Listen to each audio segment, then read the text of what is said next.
Assalamualaikum warahmatullahi wabarakatuh. Perkenalkan, nama saya Siti Rokayah dengan NIM 1123101124 dari kelas MA23 CASDM. Sebelumnya, terima kasih kepada Bapak Halifi Hazizan selaku dosen pembimbing pada mata kuliah Sumber Daya Manusia Lanjutan. Pada kesempatan ini, saya akan menyampaikan tanggapan dan analisis saya terhadap studi kasus untuk ujian akhir semester pada mata kuliah Sumber Daya Manusia Lanjutan dengan objek kajian pada PT XYZ. Nah, kasus ini menarik untuk dianalisis karena mencerminkan permasalahan nyata yang sering terjadi dalam suatu organisasi. Mulai dari tingginya tingkat turnover karyawan, kinerja yang belum optimal, lingkungan kerja yang kurang mendukung, hingga tantangan komunikasi dan budaya organisasi. Seluruh aspek tersebut saling berkaitan dan mempengaruhi retensi, produktivitas, serta keberlanjutan organisasi. Analisis ini akan dibahas secara sistematis dengan mengkaitkan konsep SDM lanjutan dengan kondisi faktual di PT XYZ, serta diakhiri dengan rekomendasi strategis. Melalui video ini, saya akan mencoba menjelaskan kasus tersebut secara mengalir dan menyeluruh dengan sudut pandang manajemen sumber daya manusia, agar kita bisa memahami akar masalahnya, hubungan antar permasalahan, serta makna strategis bagi keberlanjutan perusahaan. Baik, di sini saya akan masuk ke gambaran umum mengenai kasus di PT XYZ. Jika kita melihat kondisi PT XYZ secara umum, salah satu masalah yang paling menonjol adalah tingginya tingkat turnover karyawan. Data menunjukkan bahwa dalam 1 tahun terdapat 194 karyawan yang mengalami pemutusan hubungan kerja dengan rata-rata turnover mencapai 6,8% per bulan. Angka ini tentu tidak bisa dianggap kecil karena dalam praktik manajemen SDM, tingkat turnover yang tinggi biasanya menjadi sinyal awal bahwa ada sesuatu yang tidak berjalan dengan baik dalam organisasi. Nah, di angka yang tercatat, yaitu 194 karyawan mengalami pemutusan hubungan kerja ini dengan tingkat turnover rata-rata 6,8% per bulan. Angka ini tergolong tinggi, khususnya jika terjadi secara konsisten dalam 1 tahun. Nah, fluktuasi tinggi terjadi pada bulan Mei, yaitu 8,0%, pada bulan Oktober 7,6%, sementara yang terendah pada bulan Februari dan Agustus yaitu 6,0%. Nah, secara analitis, lonjakan ini dapat diinterpretasikan sebagai yang pertama, akumulasi kelelahan kerja, yaitu karyawan yang bekerja dalam kondisi lingkungan yang tidak nyaman, cenderung mencapai titik jenuh setelah beberapa bulan bekerja. Yang kedua, evaluasi personal karyawan, yaitu bulan-bulan tertentu sering terjadi momen karyawan mengevaluasi keberlanjutan karirnya, terutama setelah menerima beban kerja tinggi tanpa perbaikan kondisi kerja. Yang ketiga, respon terhadap kebijakan internal. Lonjakan turnover seringkali berkorelasi dengan perubahan kebijakan target produksi atau tekanan kerja tertentu. Nah, sementara itu, turnover terendah ada pada bulan Februari dan Agustus, yaitu 6,0%. Ini bukan berarti kondisi SDM yang membaik, melainkan hanya menunjukkan fluktuasi sementara yang masih berada pada tingkat tidak ideal. Nah, dalam perspektif SDM lanjutan, tingginya tingkat turnover bukan sekedar angka statistik, tetapi merupakan indikator kegagalan organisasi dalam mempertahankan sumber daya manusia yang berkualitas. Nah, turnover yang tinggi dapat menimbulkan beberapa hal. Yang pertama, ada biaya rekrutmen dan pelatihan ulang. Yang kedua, penurunan produktivitas. Yang ketiga, hilangnya knowledge atau pengalaman kerja. Yang keempat, menurunnya moral karyawan yang tersisa. Nah, hal ini mengindikasikan adanya niat pindah kerja atau turnover intention yang kuat, yang biasanya dipicu oleh beberapa hal. Yang pertama, ketidaknyamanan lingkungan kerja, beban kerja dan target yang tidak seimbang, kurangnya dukungan organisasi, perspektif keadilan atau ketidakpuasan kerja. Nah, di sini ada juga faktor-faktor penyebab turnover. Yang pertama, faktor lingkungan kerja fisik. Lingkungan kerja yang panas, bising, minim ventilasi, dan pencahayaan tidak memadai menyebabkan kelelahan kronis, stres kerja, penurunan kesehatan. Nah, secara teoritis, kondisi ini meningkatkan job strain yang menjadi pemicu utama turnover pada sektor manufaktur. Yang kedua, ada faktor beban dan target kerja. Target produksi yang tinggi tanpa dukungan fasilitas kerja menciptakan ketimpangan antara tuntutan kerja dan kemampuan fisik. Perspektif ketidakadilan organisasi. Nah, hal ini sejalan dengan teori job demand research, di mana tuntutan tinggi tanpa sumber daya memadai akan berujung pada kelelahan dan keinginan keluar. Yang ketiga, ada faktor kepuasan keadilan. Karyawan cenderung membandingkan upaya yang mereka keluarkan, imbalan, dan perhatian organisasi yang diterima. Nah, ketika terjadi ketidakseimbangan, muncul persepsi ketidakadilan yang mendorong turnover. Yang keempat, ada faktor budaya dan dukungan organisasi. Budaya organisasi yang belum kuat serta kurangnya dukungan nyata dari manajemen menyebabkan rendahnya, yang pertama, ada komitmen afektif, yang kedua, rasa memiliki terhadap perusahaan. Nah, dalam teori manajemen sumber daya manusia lanjutan, turnover merupakan indikator penting dari kepuasan kerja, komitmen organisasi, dan kualitas lingkungan kerja. Tingginya tingkat turnover tidak terjadi secara tiba-tiba, melainkan merupakan akumulasi dari berbagai faktor yang dirasakan karyawan dalam jangka waktu tertentu. Turnover yang tinggi berdampak langsung dan tidak langsung bagi organisasi, serta meningkatnya beban kerja karyawan yang tersisa. Nah, turnover bukan hanya soal karyawan keluar dan digantikan oleh karyawan baru. Di balik itu, ada banyak dampak yang harus ditanggung perusahaan, seperti biaya rekrutmen, biaya pelatihan, hilangnya pengalaman kerja, serta tanggungan stabilitas tim. Dari sudut pandang karyawan, tingginya tingkat turnover juga bisa menciptakan rasa tidak aman, beban kerja bertambah, dan menurunkan semangat kerja bagi mereka yang masih bertahan. Nah, jika dikaitkan dengan kondisi kerja di PT XYZ, tingginya turnover ini sangat mungkin dipengaruhi oleh lingkungan kerja yang kurang nyaman. Nah, bayangkan jika ketika karyawan harus bekerja dalam ruangan yang pencahayaannya kurang, suhu ruangan panas, sirkulasi udara tidak baik, serta tingkat kebisingan mesin yang tinggi tanpa perlindungan yang memadai. Nah, dalam jangka pendek, kondisi ini memang masih bisa ditoleransi. Tetapi dalam jangka panjang, karyawan akan merasa lelah, jenuh, bahkan bisa mengalami gangguan kesehatan. Seperti yang saya ceritakan tadi, kondisi tersebut kemudian berdampak pada kinerja karyawan, khususnya dalam pencapaian target produksi. PT XYZ menetapkan target produksi sebanyak 450 unit per hari. Namun, realisasi di lapangan hanya berkisar antara 420 hingga 440 unit per harinya. Pada artinya, ada selisih antara target dan kenyataan yang terjadi secara konsisten. PT XYZ menetapkan target produksi sebesar 450 unit per hari.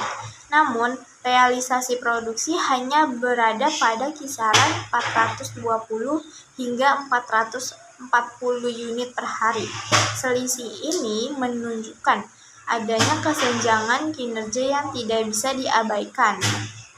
Nah, dalam perspektif manajemen kinerja, pencapaian target tidak hanya ditentukan oleh kemampuan teknis karyawan, tetapi juga ditentukan oleh beberapa hal. Yang pertama, kondisi lingkungan kerja. Yang kedua, sistem kerja dan beban kerja. Yang ketiga, motivasi dan kepuasan kerja. Yang keempat, dukungan fasilitas kerja. Nah, Ketika karyawan dihadapkan pada kondisi yang panas, bising, dan kurang pencahayaan, maka konsentrasi kerja akan menurun, resiko kesalahan meningkat, dan kecepatan kerja menjadi tidak optimal.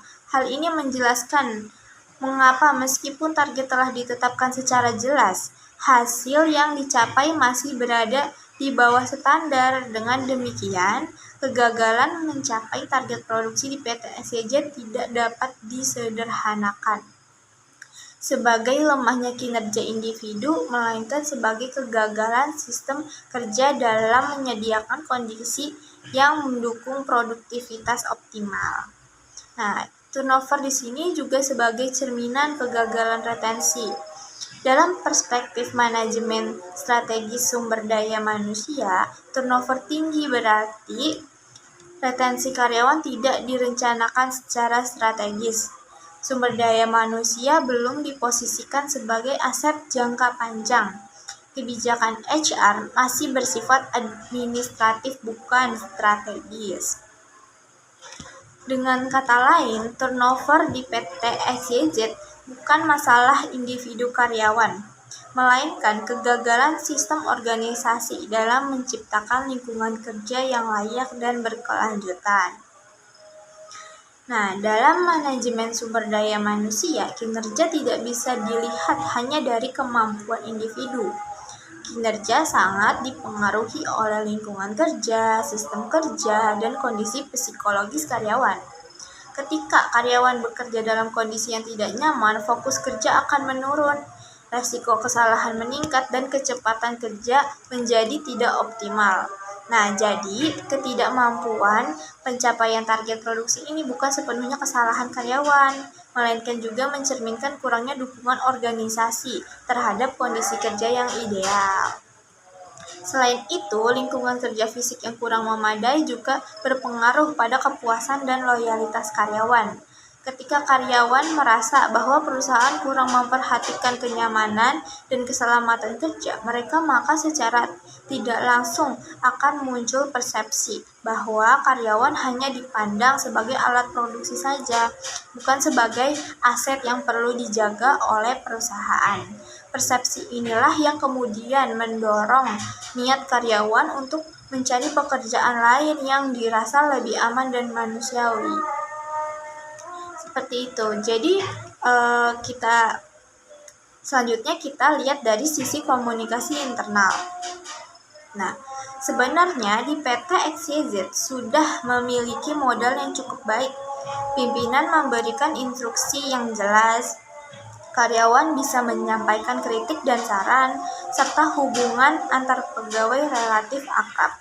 Nah, namun meskipun komunikasi terlihat terbuka, masih sering terjadi kesalahpahaman informasi. Nah, hal ini menunjukkan bahwa kemampuan yang ada belum sepenuhnya efektif dan terstruktur. Nah, kesalahpahaman dalam komunikasi bisa berdampak besar bagi perusahaan, mulai dari kesalahan kerja, keterlambatan penyelesaian tugas, hingga konflik kecil antar pegawai. Dalam jangka panjang, jika tidak diperbaiki, masalah komunikasi ini bisa mengganggu kinerja karyawan secara keseluruhan. Oleh karena itu, perusahaan perlu memastikan bahwa komunikasi tidak hanya berjalan, tetapi juga dipahami dengan benar oleh semua pihak, seperti karyawan, HR, dan semua pekerja yang ada di perusahaan tersebut. Nah, pertama, komunikasi internal sebagai sistem strategis SDM. Baik, dalam manajemen sumber daya manusia lanjutan, komunikasi internal tidak dipahami sekedar sebagai proses penyampaian informasi, melainkan sebagai sistem strategis yang membentuk beberapa hal. Yang pertama, kejelasan peran kerja, hubungan atasan atau bawahan, kualitas pengambilan keputusan, tingkat keterkaitan, dan loyalitas karyawan. Nah, pada PT XYZ, komunikasi internal sudah berjalan, namun belum sepenuhnya efektif dan terintegrasi secara sistematik, hingga belum mampu mendukung kinerja dan retensi karyawan secara optimal. Nah, analisis pola komunikasi yang vertikal atau top down dan bottom up. Yang pertama, komunikasi top down antara pimpinan dan karyawan. Dari kasus yang diketahui bahwa pimpinan memberikan instruksi kerja dengan cukup jelas, menyampaikan target dan evaluasi kinerja, memberikan arahan langsung pada karyawan. Namun demikian efektivitas komunikasi top down ini masih menghadapi kendala, yaitu instruksi sering disampaikan secara lisan tanpa dokumentasi tertulis, tidak selalu disertai penjelasan konteks dan alasan kebijakan. Yang ketiga, informasi cenderung bersifat satu arah dan berorientasi pada target. Akibatnya, meskipun instruksi diterima, tingkat pemahaman keseragaman interpretasi karyawan masih rendah yang berpotensi menimbulkan kesalahan kerja. Lanjut, ada komunikasi bottom up karyawan ke pimpinan. Nah, pada PT XYZ ini telah membuka ruang bagi karyawan untuk menyampaikan saran dan kritik, melaporkan permasalahan kerja, memberikan masukan terkait operasional kerja. Namun, secara tertulis, komunikasi bottom up belum terstruktur dengan mekanisme formal. Masukan karyawan juga belum selalu ditindaklanjuti secara konsisten. Tidak ada umpan balik resmi atas saran yang disampaikan. Nah, kondisi ini dapat menimbulkan persepsi didengar tetapi tidak diperhatikan yang dalam jangka panjang menurunkan kepercayaan karyawan terhadap manajemen. Nah, lanjut di sini ada analisis komunikasi horizontal, yaitu antar karyawan atau antar pegawai. Komunikasi horizontal di PT SYZ relatif baik, ditandai dengan hubungan kerja yang akrab, kerjasama antar karyawan berjalan lancar, adanya solidaritas dalam menyelesaikan pekerjaan. Namun, komunikasi informal yang dominan juga memiliki sisi negatif, yaitu informasi mudah terdistorsi, munculnya rumor dan asumsi pribadi, ketergantungan pada komunikasi lisan tanpa standar baku. Nah, tanpa penguatan komunikasi formal, kondisi ini beresiko menciptakan informal power struktur yang dapat melemahkan otoritas manajerial. Nah, selanjutnya di sini ada distorisasi informasi atau noise komunikasi. Salah satu temuan penting dalam kasus PT XYZ adalah sering terjadi kesalahpahaman informasi. Secara teoritis, hal ini menunjukkan adanya noise komunikasi yang dapat berasal dari, pertama, noise fisik, yaitu lingkungan kerja yang bising mengganggu penyampaian pesan secara lisan. Yang kedua, noise psikologis, stres, kelelahan, dan tekanan target membuat karyawan kurang fokus menerima informasi. Yang ketiga, noise organisasional. Tidak adanya SOP komunikasi yang baku, media komunikasi juga terbatas, dan alur informasi yang tidak jelas. Nah, noise ini menyebabkan pesan yang disampaikan tidak diterima secara utuh, sehingga berdampak pada efektivitas kerja. Nah, di sini ada komunikasi internal dan budaya organisasi. Komunikasi internal berperan besar dalam membentuk dan memperkuat budaya organisasi. Pada PT XYZ, budaya organisasi belum sepenuhnya terrealisasikan karena nilai dan norma kerja tidak dikomunikasikan secara konsisten. Fokus komunikasi lebih pada target produksi aja dibanding dengan nilai kerja. Kurangnya forum komunikasi yang menekankan visi dan misi perusahaan. Nah, akibatnya karyawan bekerja berdasarkan perintah saja, bukan karena pemahaman nilai dan tujuan bersama, yang melemahkan komitmen afektif. Di sini lanjut ada dampak komunikasi internal terhadap kinerja dan turnover. Komunikasi internal yang kurang efektif berdampak langsung pada yang pertama kinerja, yaitu instruksi tidak dipahami secara seragam, terjadi kesalahan kerja dan keterlambatan, koordinasi antar bagian kurang optimal. Yang kedua, kepuasan kerja, yaitu adanya karyawan merasa kurang diperhatikan, masalah kerja tidak terselesaikan dengan baik. Yang ketiga, turnover, karyawan merasa tidak memiliki suara, muncul jarak psikologis antar karyawan dan manajemen, meningkatnya nilai pindah kerja. Nah, Dalam teori social science, komunikasi yang buruk melemahkan hubungan timbal balik antar karyawan dan organisasi. Sini kita masuk ke analisis kematangan sistem komunikasi internal. Jika dikaji dari tingkat kematangan, sistem komunikasi di PT XYZ ini masih berada pada tahap operational communication, belum tercapai strategi communication. Artinya, komunikasi baru berfungsi untuk menjalankan pekerjaan harian, belum digunakan sebagai alat penguat budaya, peningkatan engagement, pencegahan turnover. Nah, dampak lanjutan dari komunikasi internal yang kurang efektif ini terlihat pada tingkat kepuasan kerja dan retensi karyawan. Karyawan yang merasa kurang didengar, kurang dipahami, dan kurang mendapatkan kejelasan arah dari organisasi ini cenderung mengalami penurunan motivasi dan terikat kerja. Dalam jangka panjang, kondisi tersebut mendorong munculnya niat pindah kerja yang pada akhirnya terrealisasi dalam tingginya tingkat turnover. Dengan demikian, masalah komunikasi internal di PT XYZ ini tidak dapat dipandang sebagai persoalan teknis semata, melainkan sebagai faktor strategis yang berkontribusi signifikan terhadap permasalahan sumber daya manusia secara keseluruhan.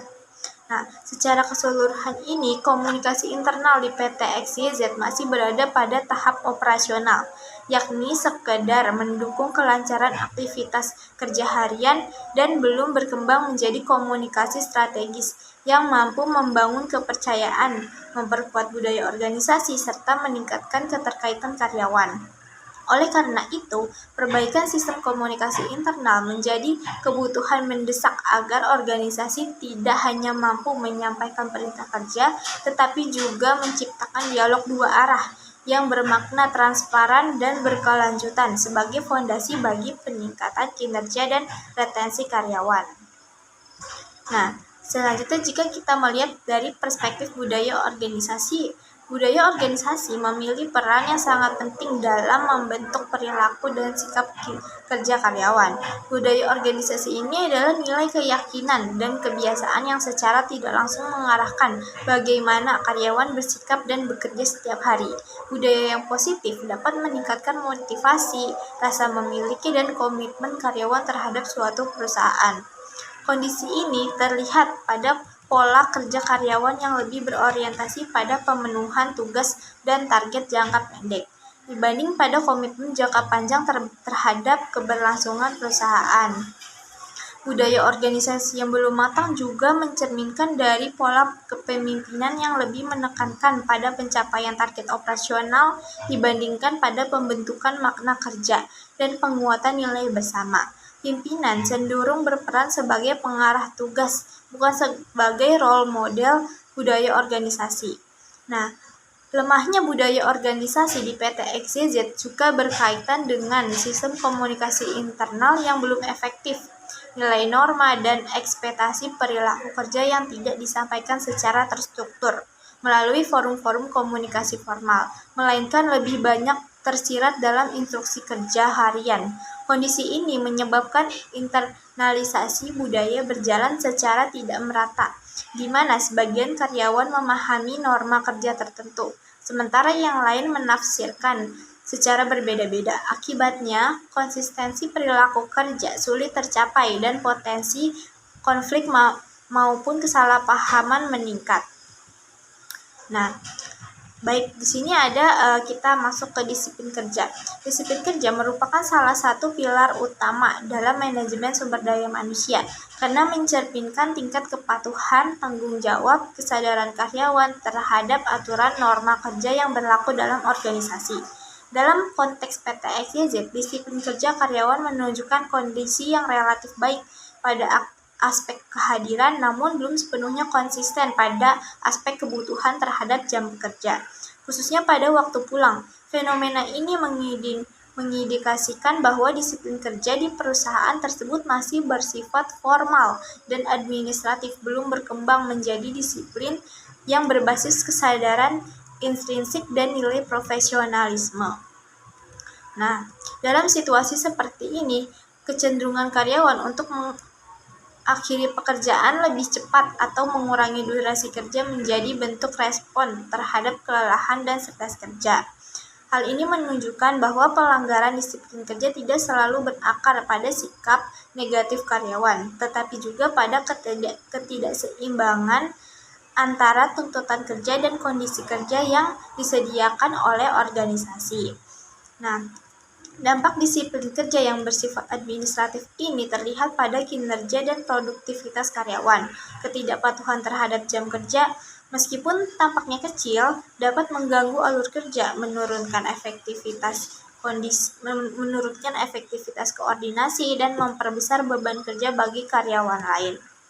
Nah, secara keseluruhan, disiplin kerja di PT XYZ masih berada pada tahap disiplin mekanistik, di mana kepatuhan karyawan lebih mempengaruhi oleh sistem kontrol daripada kesadaran nilai.